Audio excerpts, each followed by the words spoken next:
قرآن قرآن قرآن آسان درس قرآن الحمدللہ رب العالمین والصلاة والسلام علی خاتم النبیین اما بعد فاعوذ باللہ من الشیطان الرجیم بسم اللہ الرحمن الرحیم والصلاة والسلام علیکہ یا رسول اللہ وعلی آلک واصحابک یا حبیب اللہ والصلاة والسلام علیکہ یا نبی اللہ وعلی آلک واصحابک یا نور اللہ۔ مدری چینل کے ناظرین، پروگرام آسان درس قرآن میں آپ کو خوش آمدید کہتے ہیں۔ اللہ رب العالمین ہم سب کو قرآن مجید فرقان حمید سمجھنے پڑھنے کی توفیق عطا فرمائے اور قرآن کی تعلیمات پر عمل پیرا ہونے کی توفیق عطا فرمائے۔ ناظرین کرام، یہ درس کا سلسلہ بالترتیب جاری ہے۔ سورۃ الاعراف اور اس کی آیت نمبر 80 سے آج ہم اپنے درس کا آغاز کریں گے۔ اس سے پہلے کچھ پس منظر اور سابق جو سیاق و سباق چل رہا ہے اس کے حوالے سے عرض کرتا ہوں۔ اللہ پاک نے اپنے انبیاء کرام علیہم السلام کو احکامات دے کر دنیا کے اندر مبعوث فرمایا اور انہوں نے اپنی قوم تک، ان لوگوں تک تبلیغ فرمائی اور ان تک اللہ کے احکامات پہنچائے۔ انہی میں جن کا تذکرہ اس سورہ مبارکہ کے اندر متعدد کے تذکرے اللہ پاک نے بیان فرمائے ہیں۔ آج ہم جو تذکرہ حضرت لوط علیہ السلام، آپ کو جو اپنی قوم کے پاس بھیجا گیا اور پھر اس قوم پر عذاب کیوں آیا۔ اس سے پہلے حضرت صالح علیہ السلام جو قوم سمود کی طرف بھیجے گئے، حضرت ہود علیہ السلام جو قوم عاد کی طرف بھیجے گئے، تو ان کے اوپر عذاب آئے، ان آیات میں وہ بیان ہوا۔ آیت نمبر 80 سے حضرت لوط علیہ السلام کے حوالے سے بیان فرمایا گیا ہے۔ تو بڑھتے ہیں آیت مبارکہ کی طرف۔ اللہ پاک کیا ارشاد فرماتا ہے، بسم اللہ الرحمن الرحیم۔ وَلُوطًا إِذْ قَالَ لِقَوْمِهِ أَتَأْتُونَ الْفَاحِشَةَ مَا سَبَقَكُم بِهَا مِنْ أَحَدٍ مِّنَ الْعَالَمِينَ، اور ہم نے لوط کو بھیجا جب اس نے اپنی قوم سے کہا، کیا تم وہ بے حیائی کرتے ہو جو تم سے پہلے جہاں میں کسی نے نہیں کیا۔ حضرت لوط علیہ السلام کو جس قوم کی طرف بھیجا گیا، بیسک حضرت لوط علیہ السلام حضرت ابراہیم علیہ السلام کے بھتیجے ہیں۔ تو حضرت ابراہیم علیہ السلام نے جب شام کی طرف ہجرت کی تو آپ فلسطین کے اس ایریا میں آپ ٹھہر گئے، اور حضرت لوط علیہ السلام آگے اردن کے مقام۔ یہ جب ان کی طرف گئے اور اس قوم کی طرف اور ان میں برائی دیکھی، تو وہ قوم لوط کے اندر جو ایک بیماری تھی اور برائی تھی وہ تھی لواطت کی، جس کی قرآن میں مذمت بیان ہوئی۔ اور وہ برائی یہ تھی کہ اللہ پاک نے مرد و عورت کے اندر ایک جو فطری طور پر چیزیں رکھی ہیں، اور جو نکاح ہوتے ہیں اس کے بعد اولادیں پیدا ہوتی ہیں، تو ایک اس خواہش کی تسکین کا جائز طریقہ بھی، اور ساتھ اس سے اولادیں پیدا ہوتی ہیں۔ اب اگر یہی خواہش مرد کسی مرد سے یا لڑکے سے یہ پوری کرتا ہے تو یہ لواطت کا عمل ہے، جس کی قرآن میں بھی اور حدیث میں مذمت بیان کی گئی۔ یہ حرام فعل ہے اور اس کا انکار کرنے والا وہ کافر ہے۔ نبی کریم علیہ السلام نے 3 مرتبہ یہ ارشاد فرمایا، کیا فرمایا؟ لعن اللہ من عمل عمل قوم لوط، اللہ کی لعنت ہو اس آدمی پر جو قوم لوط والا عمل کرے۔ تو قوم لوط والا عمل یہ جائز نہیں۔ پھر اس کے اندر اور بھی خباثتیں ہیں اور بھی نقصانات ہیں۔ تو پیچھے حضرت صالح علیہ السلام کی اٹھنی کا تذکرہ، انہوں نے اس قوم نے جو اللہ کی نافرمانی کی۔ حضرت ہود علیہ السلام نے قوم عاد سے جو توبہ استغفار کے حوالے سے کہا اور ان کو شرک چھوڑنے کو کہا، ان کو اسلام لانے کی دعوت دی، انہوں نے وہ جھٹلایا، نہ مانے تو ان پر عذاب آیا۔ اب یہاں پر حضرت لوط علیہ السلام نے جب اس برائی کو دیکھا تو آپ نے فرمایا یہ برائی تو زمانے میں کوئی کرتا ہی نہیں ہے جو تم برائی کرتے ہو۔ آگے فرمایا انکم لتأتون الرجال شہوۃ من دون النساء بل انتم قوم مسرفون، کہا کہ بے شک تم عورتوں کو چھوڑ کر مردوں کے پاس شہوت سے جاتے ہو، بلکہ تم لوگ حد سے گزرے ہوئے ہو۔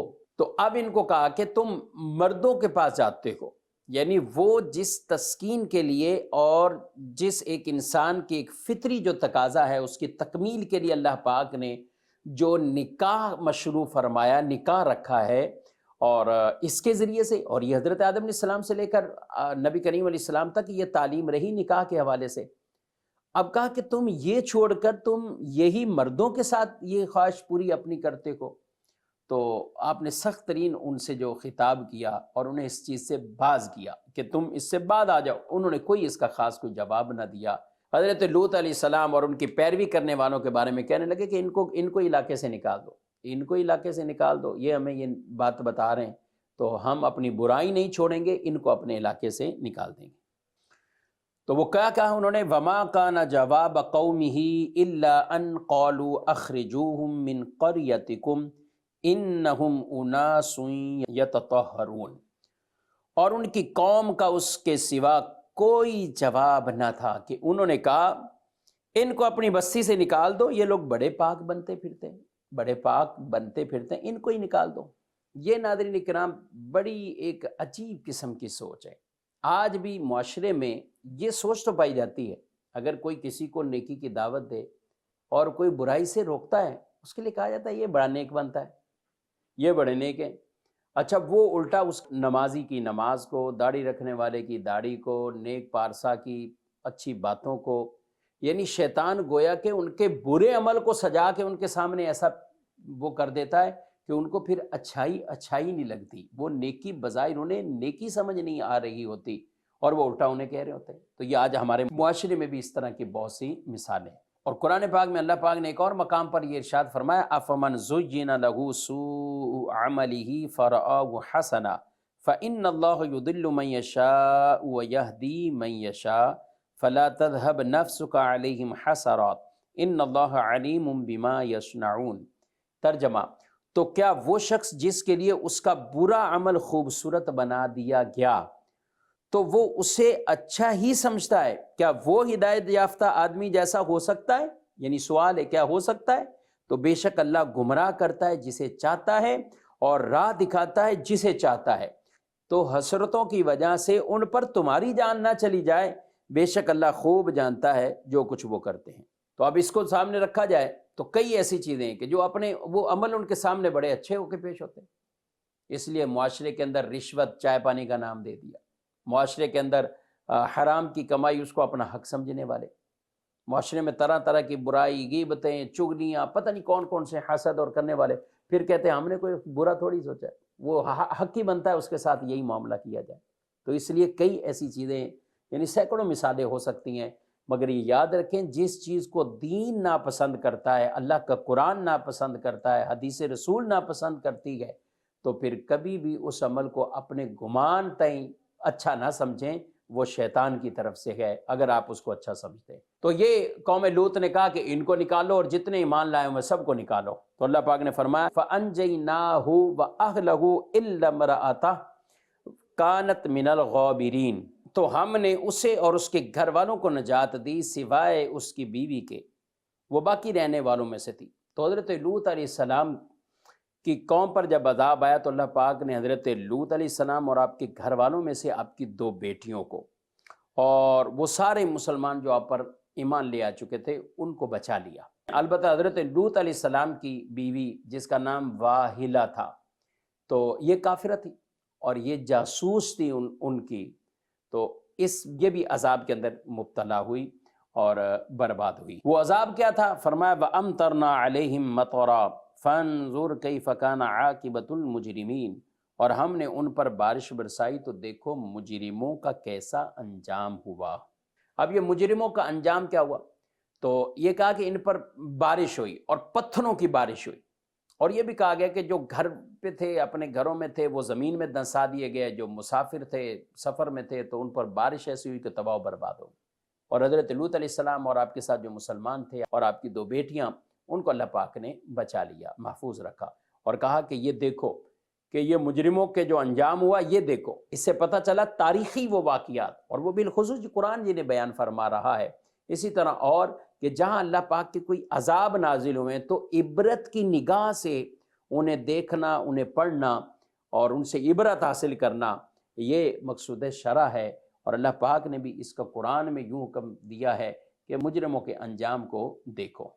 اور یہ بھی قوم لوط پر جو عذاب آیا، اس جیسا عذاب کسی اور پر نہیں آیا، کیونکہ ان کی برائی ایسی تھی، ان کی برائی ایسی تھی۔ تو آج بھی معاشرے میں کچھ لوگ اور کچھ ایسے ہیں کہ ادھر ادھر سے اٹھ کر آ جاتے ہیں، اور وہ بھی اس کو معاذ اللہ انسانیت کا ایک حق سمجھنے کے اور سمجھانے کے لیے اس کی کوششوں میں، اور ایسے لوگوں کے وہ ایجنٹ بن جاتے ہیں اور معاشرے میں یہ برائی پھیلانے کے لیے بھی اپنا کردار ادا کر رہے ہیں، معاذ اللہ ثم معاذ اللہ۔ جس عمل کو قرآن حرام کہہ رہا ہو، جس عمل کو رسول اللہ صلی اللہ علیہ وسلم کی حدیثیں حرام قرار دے دی ہوں، اور قرآن پاک میں اس قوم یعنی قوم لوط کے اوپر عذاب ہی جس وجہ سے آیا، اس برے فعل کو، کبھی فعل کو پرموٹ کرنا علامان الافید۔ لیکن جو مسلمان ہوگا، شریعت و سنت کو ماننے والا، پڑھنے والا، سمجھنے والا ہوگا، تو وہ کبھی بھی اس حق میں نہ اس کا حصہ بنے گا، نہ اس کی آواز کا کوئی حصہ بنے گا۔ وہ اس عمل سے اللہ کی پناہ ہی مانگے گا۔ ہمیں خود بھی اور اپنے معاشرے کو بھی اس برائی سے بہرحال بچانا ہے۔ تو یہ ذکر ہوا حضرت لوط علیہ السلام کا۔ آگے حضرت شعیب علیہ السلام کا۔ حضرت شعیب علیہ السلام مدین کی طرف آپ چونکہ مبعوث ہوئے، اور یہ بھی ایک قبیلہ تھا جس کا قرآن میں ذکر ہے۔ اللہ پاک فرماتا ہے وَإِلَىٰ مَدْيَنَ أَخَاهُمْ شُعَيْبًا قَالَ يَا قَوْمِ اعْبُدُوا اللَّهَ مَا لَكُم مِّنْ إِلَٰهٍ غَيْرُهُ قَدْ جَاءَتْكُم بَيِّنَةٌ مِّن رَّبِّكُمْ فَأَوْفُوا الْكَيْلَ وَالْمِيزَانَ وَلَا تَبْخَسُوا النَّاسَ أَشْيَاءَهُمْ وَلَا تُفْسِدُوا فِي الْأَرْضِ بَعْدَ إِصْلَاحِهَا ذَلِكُمْ خَيْرٌ لَّكُمْ إِن كُنتُم مُّؤْمِنِينَ۔ اور مدین کی طرف ان کے ہم قوم شعیب کو بھیجا، ان کے ہم قوم شعیب کو بھیجا۔ انہوں نے فرمایا اے میری قوم، اللہ کی عبادت کرو، اس کے سوا تمہارا کوئی معبود نہیں، بے شک تمہارے پاس تمہارے رب کی طرف سے روشن دلیل آ گئی، تو ناپ اور تول پورا پورا کرو، اور لوگوں کو ان کی چیزیں کم کر کے نہ دو، اور زمین میں اس کی اصلاح کے بعد فساد نہ پھیلاؤ، یہ تمہارے لیے بہتر ہے اگر تم ایمان لاؤ۔ یہ آیت مبارکہ کہ حضرت شعیب علیہ السلام اس قوم کی طرف آئے تو ان میں کیا خرابی پائی جاتی تھی؟ پہلے تو یہ کہ یہ مدین کی طرف یہ مبعوث ہوئے۔ اب مدین یہ ایک قبیلے کا نام ہے، اور ایک یہ بھی ہے کہ یہ بستی کا نام ہے، اور یوں بھی بستی کا نام اس لیے بھی کہ حضرت ابراہیم علیہ السلام کی اولاد میں سے کوئی مدین تھے، ان کے بیٹوں میں سے، اولاد میں سے، تو اس نسبت سے اس کا نام مدین وہ ہوا۔ حضرت شعیب علیہ السلام بھی حضرت ابراہیم علیہ السلام کی اولاد میں سے، حضرت ابراہیم علیہ السلام کی اولاد میں سے، اور آپ اہل مدین کے ہم قوم تھے۔ حضرت شعیب علیہ السلام کی یہ قوم مدین، ان میں کون سے گناہ عام تھے؟ کفر شرک تو تھا، تو سب سے پہلے آپ نے یہ دعوت دی کہ اللہ کے سوا کوئی عبادت کے لائق نہیں۔ کفر شرک کے علاوہ جو گناہ تھا نا، ایک ہے چیزوں کی کمی کر دینا، ناپ تول میں کمی کرنا، ناپ تول میں کمی کرنا، اور ایک گناہ یہ تھا کہ حضرت شعیب علیہ السلام سے ہی لوگوں کو دور کرنا۔ آپ جن کی اصلاح کر لیتے تھے، ان کو قریب کر لیتے تھے، یہ انہیں ورگلاتے تھے اور انہیں دور کرتے تھے۔ اور یہ بات یاد رکھیں کہ کفار بھی احکامات کے مکلف ہیں۔ اب یہ ناپ تول، آپ کو یہ نہ کہے کہ بھئی وہ تو ایمان ہی نہیں لایا ہوا، تو ناپ تول کیسے کرے گا؟ ناپ تول کے وہ مکلف، بلکہ کفار کو جو عذاب دیا جائے گا تو وہ بھی ان کو جب پوچھا جائے گا ما سلککم فی سقر، یہ کیسے پہنچے تم یہاں پر، تو کیا کہیں گے؟ لم نکو من المصلین، ہم نمازیوں میں سے نہیں تھے، یعنی نماز نہ پڑھنے پر بھی ان کو عذاب ہے۔ تو کفار یہ فروع کے جو احکامات ہیں ان کے مکلف ہوتے، تو آپ نے ان کو یہ حکم دیا، ایک تو اللہ کے سوا کسی کی عبادت نہ کرو، اور ناپ تول میں کمی نہ کرو، ناپ تول میں کمی نہ کرو۔ یاد رکھیں کہ یہ بڑا گناہ ہے ناپ تول میں کمی کرنے والا، اور بلکہ روایات میں حضرت عبداللہ بن عمر رضی اللہ تعالیٰ عنہ ایک بیچنے والے کے قریب سے گزرے تو یہ فرما رہے تھے کہ اللہ سے ڈر اور ناپ تول میں کمی نہ کر، کیونکہ کمی کرنے والوں کو میدان محشر میں کھڑا کیا جائے گا، یہاں تک کہ ان کا پسینہ ان کے کانوں کے نصف تک پہنچ جائے گا۔ ناپ تول میں کمی آج بھی معاشرے میں طرح طرح سے ہو رہی، لکھا کچھ ہے اندر کچھ ہے، یہ دھوکہ ہے۔ بیسک چیز معاشرے سے دھوکہ جب تک ختم نہیں ہوگا، وہ کسی بھی صورت میں ہو، وہ دھوکہ مال کے لین دین میں، پیسوں کے وصول کرنے میں، قرضہ لے لیا دینے میں، دھوکہ دے کر قرضہ لے لیا، پتہ ہے دینا ہی نہیں، واپسی کرنا ہی نہیں. تو کئی طرح کے، یعنی ایک دھوکہ اور جھوٹ جو چیزیں ہیں نا، یہ پتہ نہیں کتنے لوگ کتنے بڑے گناہ کروا دیتی. تو ناپ تول میں کمی کرنا یہ بھی کبیرہ گناہوں میں سے. معاشرے میں بھی اگر کوئی ایسے گناہ پائے جاتے ہیں، پیمانے ایسے بنا لیے، اب جو دودھ ہے، دودھ لیٹر دینا ہے تو انہوں نے دودھ کا جو برتن ہے اس کو ایسا بنا لیا کہ وہ کچھ نہ کچھ گرام کم ہوتا رہے ہر ایک کے لیے. اب ہر آدمی آ کے تھوڑی وہ برتن چیک کرے کہ یہ لیٹر کا ہے، کتنے لیٹر کا ہے. اسی طرح پیٹرول والا ہے، اور بھی جو بھی معاشرے میں. تو یہ ساری جو کمیاں کرنا ہے، اللہ کے قرآن کو پڑھو اور اس سے ڈرو میرے بھائیو. اس کے اوپر پوری قوم کے اوپر وہ جو عذاب آ گیا اللہ پاک کی طرف سے، تو اس لیے ہمیشہ اللہ سے ڈرتے رہنا چاہیے. آگے اللہ فرماتا ہے وَلَا تَقْعُدُوا بِكُلِّ صِرَاطٍ تُوعِدُونَ وَتَصُدُّونَ عَنْ سَبِيلِ اللَّهِ مَنْ آمَنَ بِهِ وَتَبْغُونَهَا عِوَجًا وَاذْكُرُوا إِذْ كُنْتُمْ قَلِيلًا فَكَثَّرَكُمْ وَانظُرُوا كَيْفَ كَانَ عَاقِبَةُ الْمُفْسِدِينَ. اور ہر راستے پر یوں نہ بیٹھو کہ راہ گیروں کو ڈراؤ، اور اللہ کے راستے سے ایمان لانے والوں کو روکو. یعنی یوں راستوں میں نہ بیٹھو اور تم اس میں ٹیڑھا پن تلاش کرو. اور یاد کرو جب تم تھوڑے تھے تو اس نے تمہاری تعداد میں اضافہ کر دیا، اور دیکھو فسادیوں کا کیسا انجام ہوا. یعنی یہ مدین والے جو لوگ تھے راستوں میں بیٹھ کر لوگوں کو ڈراتے، اللہ کے راستے سے روکتے اور ان میں ٹیڑھا پن تلاش کرتے جو ایمان لا چکے ہیں. اور یہ یاد رکھیں ہمارے نبی صلی اللہ علیہ وسلم نے بھی تعلیم دی، فرمایا تم راستے میں بیٹھنے سے بچو. صحابہ نے عرض کی یا رسول اللہ صلی اللہ علیہ وسلم اس کے علاوہ ہمارا چارہ ہی نہیں، مطلب ہم بیٹھتے ہیں رات کو یا کسی ٹائم اور کچھ بات چیت کر لیتے ہیں، اس کے علاوہ تو ہمارا گزارا ہی نہیں. تو پھر آپ صلی اللہ تعالیٰ علیہ وسلم نے فرمایا اگر بیٹھنا ہی ہے تو پھر اس کی حق ادا کرو، پھر راستے کے حق ادا کرو. پوچھا گیا حضور راستے کے کیا حق ہیں؟ تو ان میں متعدد چیزیں آپ صلی اللہ علیہ وسلم نے بیان فرمایا. سلام کا جواب دینا، اذیت والی چیز ہے، تکلیف دہ چیز ہے اس کو ہٹا دینا، اپنی نظروں کو جھکا لینا، یہ بڑی بیسک چیز ہے. آدمی راستے میں بیٹھتا ہے تو کسی ماں بہن کا، خواتین کا، حجاب والے بھی ہیں تو ان کا وہاں سے گزرنا مشکل ہو جاتا ہے. ان کو پتہ ہے وہاں لڑکے بیٹھے ہوئے ہیں، وہاں کچھ لوگ بیٹھے ہوئے ہیں. اب لوگوں کی پتہ نہیں کیا ایک عادت بن گئی، اپنی دکان پر بھی ہیں، کہیں بھی ہیں. اب ذرا خواتین ہیں وہ حجاب میں، برقعے میں کہیں جا رہے ہیں، برقعے میں بھی کوئی بخشتا نہیں ہے کہ ہم اس طرف دیکھنے سے گریز کریں، پھر بھی دیکھیں گے. تو یہ کتنی بری عادت ہے. تو نظر کو جھکانا یہ بھی راستے کے حقوق میں سے ایک حق ہے. تو یہ راستوں کے حقوق بھی بیان کیے. اور یہاں پر ارشاد فرمایا کہ تم یاد کرو کہ جب تم تھوڑے تھے اللہ نے تمہیں کثرت میں بدل دیا، تمہیں کثیر کر دیا. تھوڑے تھے تو بہت زیادہ کر دیا، غریب تھے تو امیر کر دیا، کمزور تھے تو قوی کر دیا. تو ان نعمتوں کا شکر ادا یہ کرو کہ اللہ پر ایمان لے، اللہ پر ایمان لاؤ. آگے کیا فرمایا وَإِن كَانَ طَائِفَةٌ مِّنكُمْ آمَنُوا بِالَّذِي أُرْسِلْتُ بِهِ وَطَائِفَةٌ لَّمْ يُؤْمِنُوا فَاصْبِرُوا حَتَّى يَحْكُمَ اللَّهُ بَيْنَنَا وَهُوَ خَيْرُ الْحَاكِمِينَ. ترجمہ: اور اگر تم میں ایک گروہ اس پر ایمان لائے جس کے ساتھ مجھے بھیجا گیا ہے، اور ایک گروہ اس پر ایمان نہ لائے، تو تم انتظار کرو حتیٰ کہ اللہ ہمارے درمیان فیصلہ کر دے، اور وہ سب سے بہترین فیصلہ فرمانے والا ہے. یعنی اگر تم میری رسالت میں اختلاف کر کے دو فرقے ہو گئے ہو کہ ایک فرقے نے مانا اور ایک نے انکار کیا، تو کہا پھر انتظار کرو کہ اللہ ہمارے درمیان فیصلہ کر دے گا. کہ تصدیق کرنے والے ایمانداروں کو ان کو کیا کرے گا؟ عزت دے گا، ان کی مدد فرمائے گا، اور جو جھٹلانے والے منکرین ہیں انہیں اللہ ہلاک کرے گا. اور فیصلہ رب ہی فرمائے گا، اور وہ بہترین، وہ سب سے بہتر جو فیصلہ وہ اللہ ہی فرمانے والا ہے. اس کے فیصلے میں کوئی کسی طرح کی غلطی کا چانس ہی نہیں ہے، احتمال ہی نہیں ہے. تو تم پھر انتظار کرو. تو یہ ناظرین اکرام حضرت شعیب علیہ السلام نے طرح طرح کے ان کے ساتھ یہ کلام کیا.